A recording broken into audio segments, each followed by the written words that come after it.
Assalamualaikum warahmatullahi wabarakatuh. Selamat sejahtera saya ucapkan kepada penonton setia Hijaz TV. Saya Aisyah Rasid merupakan hos anda untuk hari ini berteman rakan setugas Wana Natasha dan Nurul Balkish. Mempenekan sambutan Hari Maulidur Rasul, tema kami pada hari ini adalah mengenai zaman kegemilangan Islam dan topik yang kami akan bicarakan pada hari ini adalah mengenai kerajaan Bani Abbasiyah. Topik ini merupakan topik yang amat menarik kerana kebanyakan daripada kita tidak mengetahui tentang zaman Islam yang telah memberikan impak kepada tamadun. Izinkan saya menyerahkan segmen ini kepada Tasha yang akan menjelaskan tentang objektif kajian kita pada hari ini. Terima kasih Aisyah.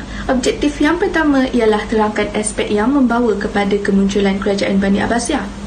Objektif yang kedua, jelaskan sumbangan kerajaan Bani Abbasiyah kepada tamadun Islam dari segi politik dan ilmu pengetahuan. Objektif yang ketiga, membongkarkan punca-punca yang membawa kepada kejatuhan kerajaan Bani Abbasiyah. Objektif yang terakhir, apakah iktibar yang boleh kita pelajari dan praktikan daripada sejarah kerajaan Bani Abbasiyah di negara kita. Seterusnya, Balkish akan menceritakan serba sedikit tentang latar belakang para jemputan khas. Terima kasih Natasha. Untuk melengkapi objektif yang disampaikan oleh beliau sebentar tadi, kami telah menjemput 3 orang pakar khas untuk menceritakan tentang sumbangan kerajaan Abbasiyah terhadap tamadun Islam.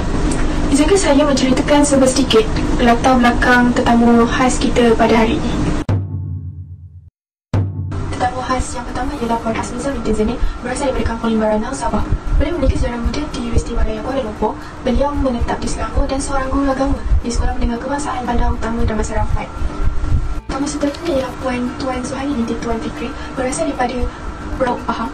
Beliau mengajar dalam mata pelajaran sejarah di Sekolah Menengah Kebangsaan Tengku Afsan, Kuantan, Pahang.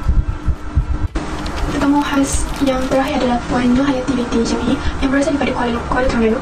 Beliau memiliki ijazah sarjana muda dalam bidang Science with Education di UKM. Beliau berkhidmat sebagai guru di Sekolah Menengah Rendah Agama Kem Batu Gentong, Kuala Lumpur. Terima kasih Tasha dan Balkish untuk penerangan tentang objektif kajian dan pengenalan pakar-pakar jemputan kita untuk kajian pada hari ini.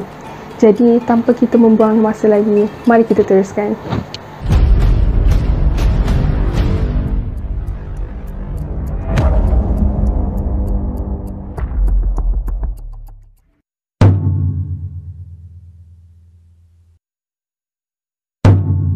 Bani Abbasiyah merupakan penerus dari kekuasaan Bani Umayyah, di mana pada masa itu kedaulatan Muslim berada pada puncak kejayaan.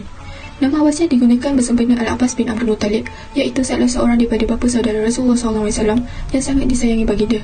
Al-Abbas merupakan adik bongsu kepada bapa Rasulullah SAW. Beliau telah memeluk Islam sebelum peristiwa pembukaan kota Mekah lagi. Kerajaan Abbasiyah telah berkuasa memerintah selama 524 tahun bermula pada tahun 132 hingga 656 Hijrah di bawah pimpinan 37 khalifah. Semasa kemuncak kegemilangan, keluasan kerajaan ini meliputi sebahagian besar benua Asia dan Afrika. Pusat pemerintahan kerajaan Abbasiyah diletakkan di Baghdad, Iraq. Khalifah terakhir kerajaan Abbasiyah ialah Muhammad Al-Mutasim bin Harun Al-Rashid yang dibunuh oleh Mullah Gohan semasa serangan tentera Mughal sekaligus melenyapkan kerajaan Abbasiyah dan sebahagian tamadun Islam di peta dunia. Apakah aspek yang membawa kepada kemunculan kerajaan Abbasiyah? Munculnya kerajaan Bani Abbasiyah ni. Okey, yang pertama, setelah kejatuhan kerajaan Umayyah. Okey, yang pada masa itu Bani Umayyah yang mentadbir pada masa itu mula mengabaikan ajaran Islam. Padahal mengikut perjanjian apa yang telah perjanjian antara Ali, mereka Muawiyah ini dia kena ikut peraturan perjanjian yang telah ditetapkan dan si Muawiyah ini pun sudah bersetuju. Tetapi bila dah mentadbir buat masa yang agak lama, maka Umayyah pada masa itu dah mula mengabaikan ajaran Islam. Okey. Selain daripada itu, ada golongan-golongan yang tidak berpuas hati dengan sistem pemerintahan warisan. Abbasiyah memasukkan dua kepentingan dalam perkembangannya, iaitu kekuasaan politik kemajuan Islam. Mereka dianggap oleh rakyat sebagai pemimpin negara dan juga pemimpin agama. Pemerintahan Bani Abbasiyah meletakkan keutamaan kepada kepentingan agama lebih daripada kepentingan politik. Mereka bukan sahaja melaksanakan itu, bahkan menghidupkan kembali syariat Islam. Mereka ini dianggap oleh rakyat sebagai imam bagi orang-orang Islam dan sebagai khalifah Rasulullah SAW dalam kepimpinan rohani. Mereka juga suka memakai jenis pakaian yang diperhani oleh Rasulullah SAW. Pemerintahan Bani Abbasiyah amat mengambil berat terhadap perkembangan ilmu, memberi dorongan pendidikan yang baik kepada ulama dalam berbagai bidang ilmu pengetahuan. Pada peringkat akhir pemerintahan Bani Umayyah, golongan Mawali iaitu orang Islam bukan Arab seperti Parsi dan Barbar merasa didiskriminasi, kan? Iaitu tidak dapat jawatan dari peringkat cukai yang lebih tinggi. Bani Umayyah yang mentadbir pula mula mengabaikan ajaran Islam. Kesannya golongan Mawali menyertai gerakan Abbasiyah. Sistem warisan Umayyah juga telah ditentang oleh orang Islam, Syiah dan juga Khawarij. Akhirnya gerakan revolusi Abbasiyah berjaya menumbangkan kerajaan Bani Umayyah. Gerakan ini dimulakan oleh Ali bin Abdullah secara sulit meneruskan kempen atas nama Ahlul Bait, iaitu keluarga Nabi Muhammad SAW, agar mendapat sokongan. Masa operasi mereka pula berada di Khurasan, Kufah dan juga Humaimah. Bolehkah anda jelaskan sumbangan kerajaan Abbasiyah kepada tamadun Islam dari segi politik dan ilmu pengetahuan?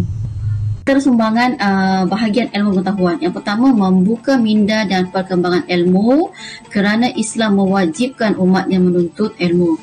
Yes, betul kan? Okey, kemudian yang kedua, pembinaan infrastruktur pendidikan seperti masjid, istana perpustakaan dan pusat pengajian. Masjid boleh buat kelas, dekat istana boleh buat kelas, perpustakaan pun dibolehkan mengadakan majlis ilmu.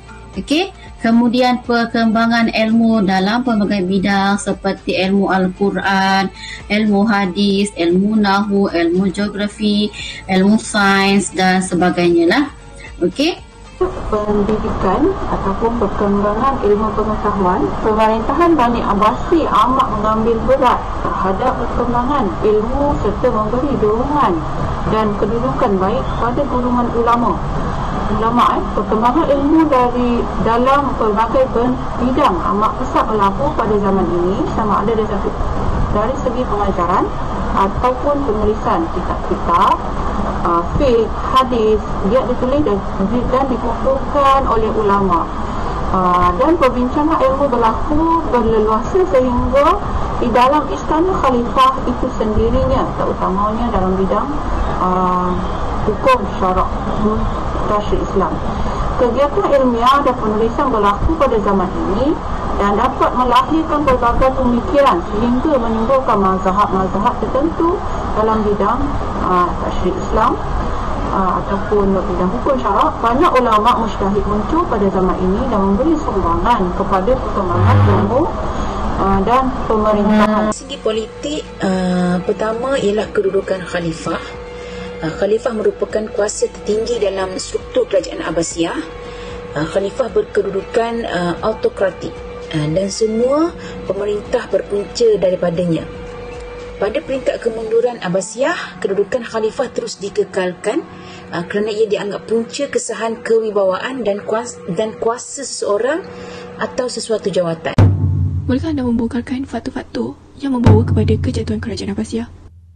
Perebutan kuasa ini dia memberi peluang kepada pegawai-pegawai ataupun menteri-menteri Turki dan Parsi untuk menguatkan kedudukan mereka. Bila mereka ini ramai, mereka pun mula berani untuk merebut kuasa daripada pemerintahan kerajaan Bani Abbasiyah. Dan ini juga adalah salah satu punca yang besar yang menyebabkan kepada kejatuhan kerajaan Bani Abbasiyah, iaitu kegawatan ekonomi. Kejatuhan kerajaan Bani Abbasiyah ini iaitu kelemahan pemerintahan kerajaan Bani Abbasiyah itu sendiri.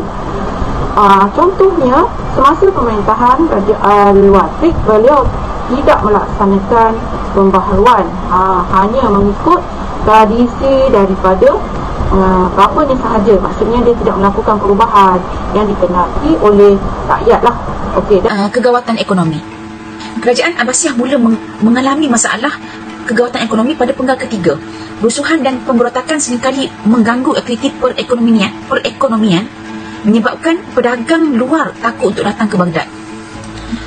Akhirnya dana yang terdapat dalam Baitul Mal berkurangan dan tidak dapat menampung keperluan mereka. Akhir sekali, apakah iktibar yang boleh kita pelajari dan praktikan daripada sejarah kerajaan Abbasiyah di negara kita?